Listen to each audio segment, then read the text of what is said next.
जय माता मरी आप सभी को। मरी माँ सदा सहाय।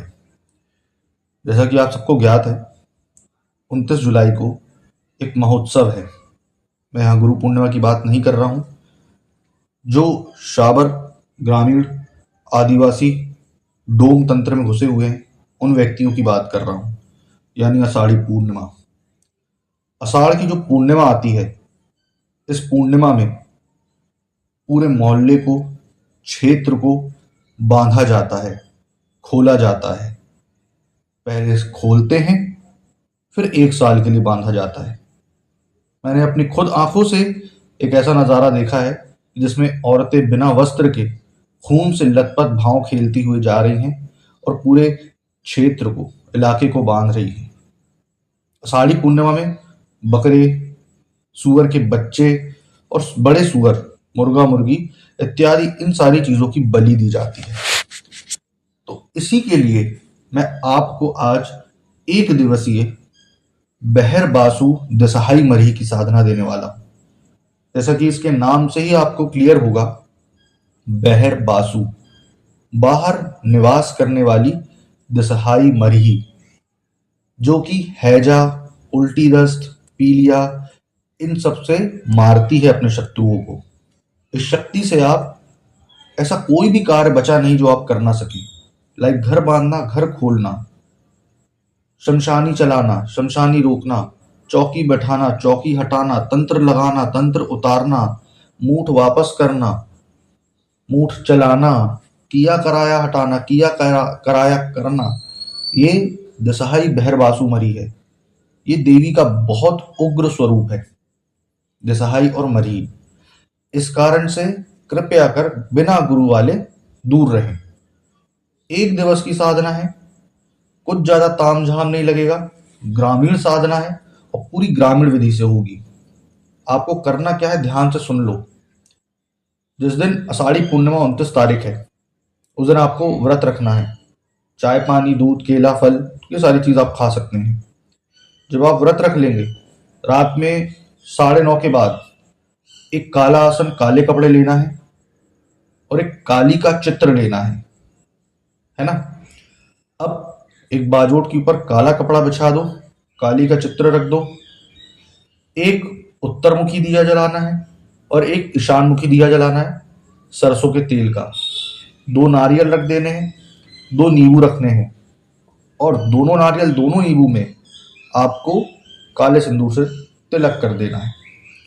एक पान का पत्ता लेना है, उसमें 7 सुपारी की गांठ, 7 लौंग, 7 इलायची, 7 हल्दी की गांठ, ये आपको रखनी है। याद रहे, जो पान का पत्ता होगा, बंगला पान या फिर कटक पान का पत्ता आपको लेना है। इसके अलावा और कोई पान का पत्ता आप यूज नहीं करेंगे। उसके बाद धूप दीप अगरबत्ती करना है। लाल गुड़हल के फूल या फिर सफेद चमेली के फूल आप चढ़ा सकते हैं, या चांदनी के। काले सिंदूर से तिलक कर दो। ठीक, 2 कुल्हड़ ले लो, मतलब मिट्टी के दीपक छोटे छोटे, जिसमें लाल की दारू भर के रखोगे। काला आसन, काले कपड़े। ठीक, और आपको स्पेशली इसमें जो लगेगी वो रहेगी सुअर के बच्चे की कलेजी। या अगर बच्चे की कलेजी आपको नहीं मिल रही है, फीमेल होना चाहिए, तो फिर आप बड़े सुअर की कलेजी मार्केट में अवेलेबल होती है, वहां से खरीद सकते हो। उसके बाद आपको करना क्या है, 7 बार गणेश मंत्र, 7 बार शिव मंत्र, 7 बार गुरु मंत्र और 7 बार ओम भैरवाय नमः पढ़ना है। ठीक, उसके बाद क्षेत्र कीलन, शरीर कीलन, आसन कीलन करना है। ठीक, ये जो आपको बता रहा हूं उसी पैटर्न से करना है। और सिर्फ 7 माला आपको जो मैं मंत्र बताऊंगा शाबर, ठीक, बहर बासु दसहाई मरही का 7 माला करना है। एक माला करने में आपको 13.5 से 15 मिनट लगेंगे। ठीक, सिर्फ 7 माला करने में आपको हार्ट टू हार्ट 2 घंटा, ये पूरी प्रोसेस। 9:30 से बैठेंगे, 11:30-12 बजे तक आप फुर्सत हो जाएंगे हवन वगैरह करके। सिर्फ कंडा ले लेना है हवन के लिए 51 बार, उसी मंत्र का सिर्फ आपको हवन कर देना है घी से। और जो कलेजी रहेगी और दारू, उस हवन के ऊपर, कंडे के ऊपर रखिए और शराब को, दोनों कुल्हड़ को उड़ेल दीजिए। अब ये जो पिटारा आपने बनाया है, इसको ले जाइए। ठीक, रखना कहाँ है, जहां बहरबासु की पूजा हो रही हो वहां रख सकते हैं, या फिर शमशान में रख सकते हैं। पीछे मुड़कर ना देखें, चले आए। चाहे तो आप दूसरे दिन भी रख करके आ सकते हैं, कोई टोके टाके ना ऐसा टाइम चूज करें, क्योंकि उस दिन तो आप बहुत, मान लो 1 बज रहा है आपको पूजा पाठ करने में, तो नहीं हो पाएगा। तो जो निडर साधक रहते हैं ना, बोलते अनुभव नहीं हो रहा, वो ही करे।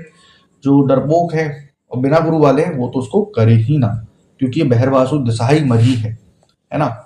और सबसे खास बात ये है कि जो साधना होगी आपकी खुले आसमान में, शमशान में, पहाड़ में, यहाँ होगी। इसके अलावा आप अगर सोचो कि नहीं भाई मैं रूम के अंदर कर लूं, तो नहीं, नाम में ही उसके बहरवासु है, मतलब बाहर वास करने वाली, ठीक, अंदर नहीं होगी। अब आते हैं कि आपको इसका मंत्र कैसे मिलेगा। नीचे डिस्क्रिप्शन में मेरा नंबर डाला हुआ है, समय, कॉलिंग का और मैसेज का डाला हुआ है। आप सशुल्क दक्षिणा देकर के इस मंत्र को प्राप्त कर सकते हैं। ठीक, उसके बाद किसी को भी बांटते रहो, है ना। काफी तंत्र वाले आजकल हैं जो शाबर मंत्रों का अजीब सा मतलब निकाल रहे हैं। काला भैरव, कंकाल भैरव, काली का मेरा हुक्म माने। अबे तुम्हारा नौकर है वो, तुम्हारा हुक्म मानेगा? चूतिया हो क्या? बोलने से पहले सोचा करो। दोनों हाथ बजाए, ताली काली, इंद्र की बेटी ब्रह्मा की साथ। अरे भाई वो इंद्र की बेटी कब से हो गई, ब्रह्मा की साली कब से हो गई? उसने सबको जनी है ना। कोई नाग देवता में डांस कर रहा है, भाव आ रहा है, तो है ना। दरबारों की मैं आजकल वीडियो शॉर्ट्स आ रहे हैं मेरे पास, देख रहा हूँ, बड़ा हंसी भी आती है और सनातन को बदनाम कर रहे हैं, वो तो बुरा लगता है।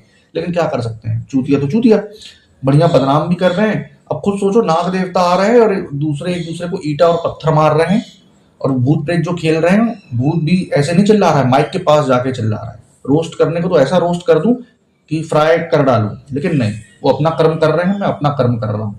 बहुत सी ऐसी चीज देखी यार, मैं लिटरली बता रहा हूँ। मैं ऐसे गाने लगा करके ना 10 लोगों को भाव खिलवा सकता हूँ, लेकिन कोई मतलब नहीं, क्योंकि गाना एक टाइप का साइकोलॉजिकल डिसऑर्डर है। आप रोमांटिक सॉन्ग सुनते होगे, है ना, व्यूअर से पूछ रहा हूँ, तो आपको रोमांटिक गाने में डांस करने का अपने आप पैर थिरकने लगते होंगे ना। तो ऐसे ही है, मैं तेरी दुश्मन दुश्मन तू मेरा, मैं नागिन तू सपेरा, उसमें वो नाच रहा है, मैं देखा, मेरे को बड़ा ताज्जुब हुआ, अजीब सा लगा। एक चिल्ला रहा है, तो माइक के पास आके ही चिल्ला रहा है। नाग देवता को आए उसके ऊपर सवारी हो, तो सब चुतिया पे कुछ नहीं आई होगी, उसको मार रहा है, पीट रहा है, तो वो नाग देवता भागे। अब नाग है तो भाई रेंग के जाना, पैरों से भागे और ईटा उठा लिए, तो वो सिक्योरिटी गार्ड आ गए। अच्छा, नाग देवता को भी मालूम है कि हाँ, सिक्योरिटी गार्ड से बकचोदी नहीं मित्र, है ना, बिकॉज सिक्योरिटी गार्ड मुस्टंडा है, मार देगा। चलो तो खैर, भाड़ में जाए। आशा करूंगा आपको जानकारी पसंद आई होगी, और मंत्र के लिए आप संपर्क कर सकते हैं सशुल्क।